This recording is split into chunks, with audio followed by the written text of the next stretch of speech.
Assalomu alaykum hurmatli tumandoshlar. Kogon tuman gaz ta'minoti bo'limi tomonidan sohada amalga oshirilayotgan ishlar to'g'risida quyidagicha ma'lum qilaman.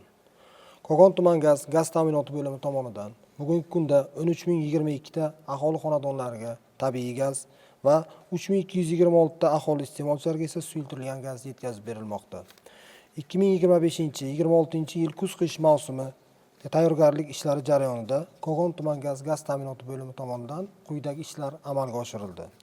Kogon tuman aholi va ulgurji iste'molchilarini tabiiy gaz bilan ta'minlovchi jami 455 km gaz quvurlarining 40 km qismi havo bosimi yordamida jikkasinlanib, gaz quvurlari tozalandi. Shuningdek, 63 km gaz quvurlari maxsus uskuna yordamida tekshirilib, 37 km gaz quvurlari estetik jihatdan tartibga keltirildi.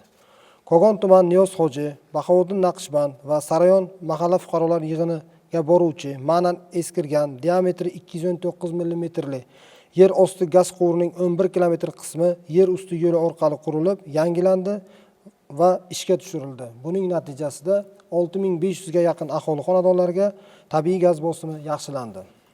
Kogon tuman Niyoz Hoji mahalla fuqarolar yig'ini Ganchkash qishlog'i va Mustaqillik mahalla fuqarolar yig'ini Miyonko'l, Ko'rak, Eshmatlar, Qizilgul qishloqlariga tabiiy gaz yetkazib beruvchi yer osti gaz quvuri ma'nan eskirganligi sababida yer usti diametri 102 mm gaz quvuri bilan yangilanib, tabiiy gaz bosimi yaxshilandi.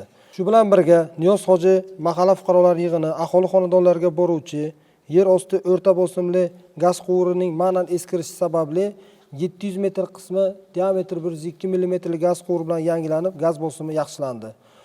Kogon tumanida mavjud 318 ta gaz maromlash punktlari bo'yicha 2 dona gaz taqsimlash punkti mukammal ta'mirlandi.